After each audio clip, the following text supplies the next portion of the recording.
Assalamualaikum warahmatullahi wabarakatuh. Perkenalkan, nama saya Anissa Nurustarini dari kelas 19A5 Prodi D3 Rekam Medis dan Informasi Kesehatan Universitas Duta Bangsa Surakarta. Di sini saya akan menyampaikan materi tentang sistem urinaria. Sistem urinaria yaitu sistem terjadinya proses penyaringan darah sehingga darah bebas dari zat-zat yang tidak dipergunakan oleh tubuh dan menyerap zat-zat yang masih dipergunakan oleh tubuh. Fungsi primer ginjal yaitu mempertahankan volume dan komposisi cairan ekstrasel atau cairan di luar sel tubuh yang memiliki 45% dari total cairan tubuh dalam batas-batas normal. Tujuannya yaitu mempertahankan keseimbangan internal tubuh atau homeostatis.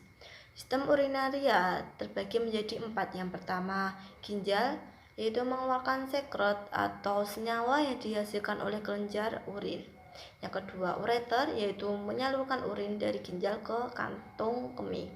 Yang ketiga, kantung kemih, yaitu sebagai penampung urin. Dan yang keempat, uretra, yaitu menyalurkan urin ke kantung kemih. Bagian-bagian ginjal, yang pertama, korteks bagian luar ginjal, medula bagian dalam ginjal. Yang ketiga, piramid, medula berbentuk kerucut.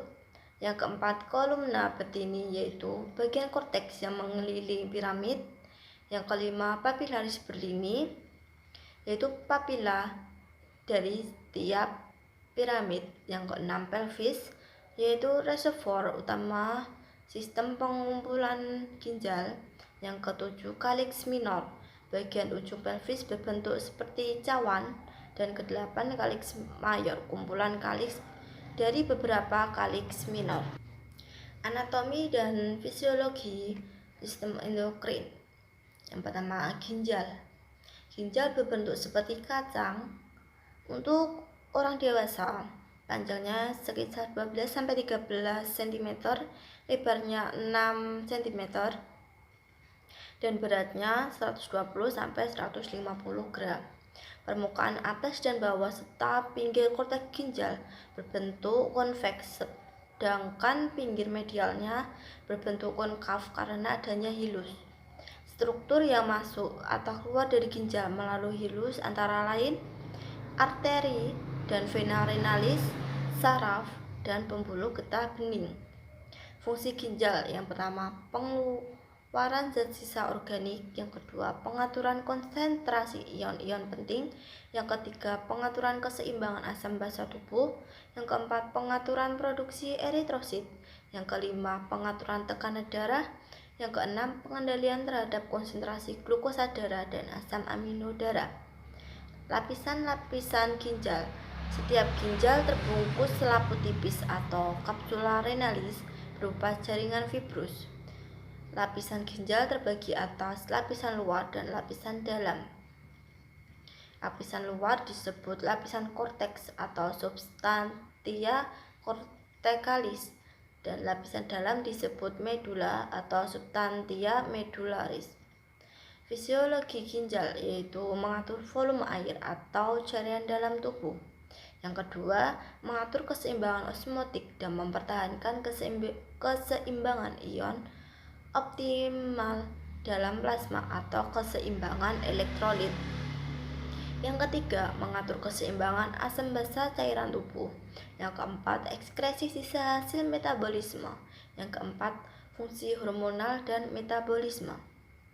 Struktur ginjal, yang pertama, korteks ginjal atau korteks renalis, yaitu korteks yang mengandung jutaan alat penyaring atau nefron, yaitu 1-1,5 juta. Fungsi nefron yaitu membantu urin dengan cara filtrasi, reabsorpsi, serta sekresi. Nefron terdiri atas badan Malpighi dan tubulus. Badan Malpighi tersusun dari kapsul Bowman dan glomerulus. Kapsul Bowman berbentuk seperti piala yang melingkupi glomerulus. Glomerulus merupakan gumpalan jalinan kapiler darah pada cekungan kapsul Bowman.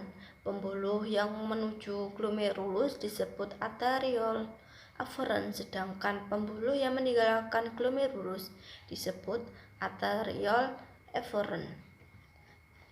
Yang kedua, sumsum ginjal atau medulla renalis. Pada sumsum ginjal terdapat suatu jaringan yang berbentuk kerucut disebut piramid. Piramid mengandung banyak pembuluh dan berguna untuk mengumpulkan sel hasil ekskresi. Cairan yang terkumpul pada piramid akan disalurkan melalui saluran pengumpul menuju pelvis renalis atau rongga ginjal, dan selanjutnya pelvis renalis berhubungan dengan ureter. Nefron dibagi menjadi dua, yaitu nefron kortikalis atau nefron yang glomerulinya terletak pada bagian luar dari korteks, dan nefron juxtamedularis atau nefron yang glomerulinya terletak pada bagian dalam dari korteks dekat dengan korteks medula. Bagian-bagian nefron yang pertama, glomerulus, yaitu suatu jaringan kapiler berbentuk bola berasal dari arteriole afferent, yaitu bersatu menuju arteriole efferent, berfungsi sebagai tempat filtrasi sebagian air dan zat yang larut dari darah. Yang kedua, kapsula Bowman atau bagian dari tubulus yang melingkupi glomerulus untuk mengumpulkan cairan yang difiltrasikan oleh kapiler glomerulus. Yang ketiga, tubulus. Tubulus terbagi menjadi 3 bagian. Yang pertama, tubulus proksimal, berfungsi mengadakan reabsorpsi bahan-bahan dari cairan tubuli dan mensekresikan bahan-bahan ke dalam cairan tubuli. Yang kedua, lengkung Henle, yaitu lengkung Henle berbentuk lengkungan tajam seperti huruf U, terdiri dari pars descendens, yaitu bagian yang menurun terbenam dari korteks ke medula, dan pars ascendens, yaitu bagian yang naik kembali ke korteks. Bagian bawah di lengkung Henle mempunyai dinding yang sangat tipis sehingga disebut segmen tipis, dan tebal disebut segmen tebal. Lengkung Henle sendiri berfungsi yaitu sebagai reabsorpsi bahan-bahan dari cairan tubulus dan sekresi bahan-bahan ke dalam cairan tubulus. Yang ketiga, tubulus distal, yaitu berfungsi sebagai sekresi atau augmentasi zat-zat tertentu. Yang keempat, ductus pengumpul atau ductus collectivus, yaitu menerima cairan dari nefron yang berlainan. Nefron membersihkan zat dengan beberapa cara. Yang pertama, filtrasi. 1,5 plasma disaring melalui membran glomerulus dan cairan yang terbentuk masuk ke tubulus ginjal. Yang kedua, reabsorpsi. Dalam tubulus, zat masih bermanfaat akan diabsorpsi kembali seperti air dan elektrolit, dan zat yang tidak diperlukan tidak direabsorpsi dan dikeluarkan bersama urin. Sekresi. Zat yang berasal dari plasma disekresikan melalui epitel tubulus ke dalam lumen tubulus. 2. Ureter. Tabung atau saluran yang menghubungkan ginjal dengan kandung kemih. Ureter merupakan lanjutan pelvis renal menuju distal dan bermuara pada vesika urinaria. Panjangnya berkisar 25-30 cm. Pesarafan ureter oleh plevus hypogastricus inferior melalui neuron simpatis, terdiri dari 2 bagian, yaitu pars abdominalis dan pars pelvina. Lapisan dinding ureter terdiri dari lapisan luar atau jaringan ikat fibrosa dan lapisan dalam atau otot polos. Lapisan dinding ureter terjadi dengan gerakan peristatik, yaitu setiap 5 menit sekali, yang mendorong urin melalui ureter.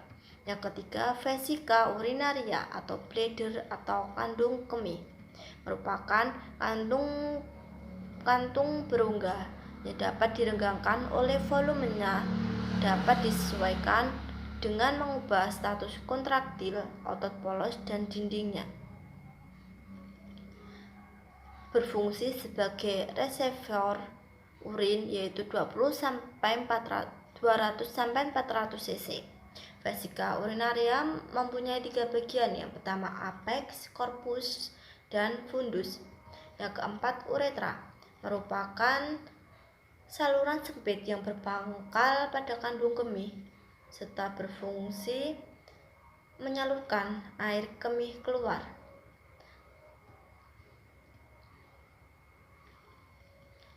Pada pria yaitu berfungsi juga dengan sistem reproduksi seperti saluran pengeluaran air mani. Uretra pada wanita yaitu panjangnya berkisar 2,5 sampai 4 cm dan terletak di antara klitoris dan pembukaan vagina. Sedangkan uretra pada pria yaitu panjangnya sekitar 20 cm dan berakhir pada penis.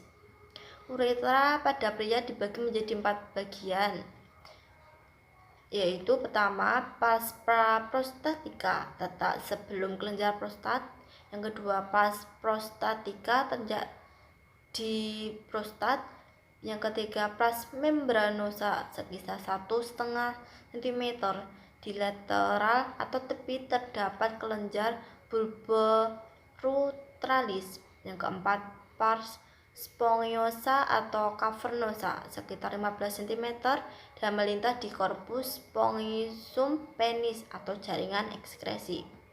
Proses pembentukan urin, yang pertama filtrasi atau proses penyaringan zat sisa metabolisme yang dapat menjadi racun bagi tubuh. Yang kedua yaitu terjadi di dalam glomerulus sehingga menghasilkan filtrat glomerulus atau urin primer. Yang kedua, reabsorpsi, yaitu proses penyerapan kembali filtrat glomerulus yang masih mengandung zat-zat yang berguna bagi tubuh, yaitu melakukan reabsorpsi terjadi pada tubulus contortus proximal dengan menghasilkan filtrat tubulus atau urin sekunder. Yang ketiga, sekresi atau augmentasi, yaitu merupakan proses pengeluaran zat sisa yang sudah tidak diperlukan oleh tubuh, yaitu pembuluh dengan melepaskan zat-zat yang tak berguna ke urin sekunder pada tubulus contortus distal dan dialirkan ke tubulus contortus collectivus menuju saluran pengumpul serta berlangsungnya penyerapan H2O sehingga terbentuknya urin sesungguhnya. Peredaran darah ginjal, yaitu ginjal mendapat darah dari aorta abdominalis yang mempunyai percabangan dengan arteri renalis. Arteri renalis bercabang menjadi arteri aorta, kemudian bercabang lagi menjadi arteri interlobularis. Arteri interlobularis yaitu berada di tepi ginjal, bercabang menjadi kapiler membentuk gumpalan-gumpalan yang disebut glomerulus. Persarafan ginjal, yaitu ginjal mendapat persarafan dari plexus renalis atau sistem saraf dan otot yang mengatur pembuluh darah, berfungsi untuk mengatur jumlah darah yang masuk ke dalam ginjal. Ciri-ciri urin normal, yaitu jumlahnya rata-rata sekitar 1 sampai 2 liter per hari dan warnanya bening oranye pucat tanpa endapan, baunya biasa sampai tajam, berat jenis berkisar dari 1010 sampai 1025. Komposisi urin normal, yaitu urin terutama terdiri dari air, ureum atau penguraian protein, dan natrium klorida, yaitu 96% air dan 4% benda padat, yaitu benda padat dibagi menjadi 2, untuk ureum 2% dan metabolik lain 2%. Fungsi homeostatis ginjal, yaitu mengatur pH, konsentrasi ion mineral, dan komposisi air dalam darah. Ginjal mempertahankan pH plasma darah. Kadar ion natrium dikendalikan melalui sebuah proses homeostatis, yang melibatkan aldosteron atau hormon steroid untuk meningkatkan penyerapan ion natrium pada tubulus konvul. Patologi sistem urinaria. Yang pertama, glomerulonefritis, yaitu peradangan pada ginjal yang dimulai dari glomerulus, ditandai dengan proteinuria atau hematuria, dan berkembang menjadi gagal ginjal. Glomerulonefritis dibagi menjadi dua, yaitu glomerulonefritis akut terjadi akibat infeksi kuman Streptococcus, dan glomerulonefritis kronis ditandai dengan kerusakan ginjal dan penurunan semua fisiologi ginjal secara bertahap. Yang kedua, sindrom nefrotik, suatu sindroma yang terjadi akibat berbagai penyakit yang menyerang ginjal dan menyebabkan proteinuria atau protein di dalam air kemih, serta menurunnya kadar albumin atau protein utama dalam darah. Ketiga, nefritis, peradangan ginjal dengan ditandai hematuria, proteinuria, dan kerusakan fungsi ginjal yang tergantung pada jenis, lokasi, dan beratnya relaksasi kekebalan. Yang keempat, gagal ginjal atau renal failure, yaitu merupakan penyakit di mana fungsi organ ginjal mengalami penurunan, yaitu penyebabnya hipertensi, diabetes, sumbatan saluran kencing, kanker, kista, glomerulonefritis. Gagal ginjal dibagi menjadi dua, yaitu akut dan kronik. Ciri-ciri gagal ginjal. Yang pertama, kepala terasa pusing, sulit berkonsentrasi, rasa gatal yang berlebihan, kencing sedikit, kencing merah-merahan, dan kelainan urin yaitu proteinuria dan hematuria serta bakteri. Yang kelima, pyelonefritis merupakan infeksi bakteri pada salah satu atau kedua ginjal, yaitu disebabkan oleh Escherichia coli atau paling sering. Gejala biasanya timbul secara tiba-tiba berupa demam, menggigil, nyeri di punggung bagian bawah, mual, dan muntah.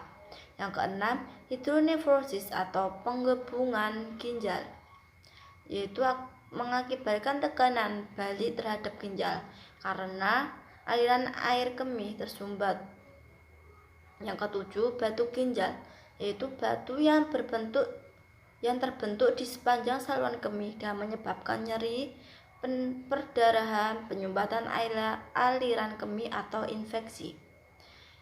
Batu ini terbentuk di dalam ginjal maupun di dalam kandung kemih. Proses pembentukannya disebut urolithiasis atau lithiasis renalis, nefrolithiasis.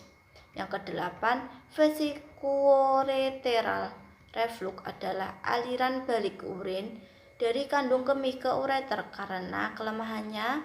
Sambungan vesicoureteral dapat menyebabkan pembesaran ureter dan ginjal. Yang kesembilan, cystitis atau radang pada kandung kemih, yaitu disebabkan oleh infeksi bakteri, penggunaan semprot pembersih genital di wanita atau pria, dan penggunaan tabung kateter dalam jangka waktu lama. Yang ke-10, uretritis atau peradangan pada uretra atau saluran kencing, itu menyebabkan bakteri E. coli, beberapa penyakit menular seperti chlamydia, gonorrhea, dan juga cedera bahan kimia atau pada alat kontrasepsi. Yang ke-11, struktur uretra, yaitu penyempitan lumen atau saluran di dalam pembuluh uretra karena fibrosis, yaitu terbentuk jaringan ikat pada dindingnya. Penyebabnya yaitu kelainan bawaan, operasi, dan infeksi. Kelainan-kelainan yang terdapat pada sistem endokrin diantaranya yang pertama, asidosis, yaitu keasaman berlebihan cairan tubuh. Yang kedua, bakteriuria atau adanya bakteri dalam urin. Yang ketiga, CAS, atau sebuah cetakan padat dari tubulus ginjal yang ditemukan dalam urin. Yang keempat, hiperkalemia atau kelebihan kalium dalam darah. Yang kelima, cisitis, peradangan kandung kemih biasanya sebagai akibat dari infeksi. Dan yang keenam, oliguria atau pengurangan jumlah urin. Diagnosa dan perawatan dalam sistem endokrin. Yang pertama, kateterisasi atau pemasukan tabung ke tubuh, seperti melalui uretra ke dalam kandung kemih untuk menarikan urin. Yang kedua, sistoskop, alat untuk memeriksa bagian dalam kandung kemih dan juga digunakan untuk menghilangkan benda asing, untuk operasi, dan untuk bentuk lain dari perawatan. Yang ketiga, dialisis atau pemisahan zat dengan saluran melalui membran semi-permeable.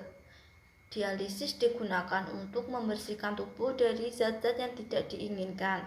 Yang keempat, hemodialisis atau penghapusan zat yang tidak diinginkan dari darah oleh bagian melalui membran semi-permeable. Yang kelima, kateter Foley, yaitu sebuah kateter saluran kemih dengan balon di salah satu ujung yang mencegah kateter meninggalkan kandung kemih. Sekian dari materi yang saya sampaikan, semoga bermanfaat. Sekian, wassalamualaikum warahmatullahi wabarakatuh.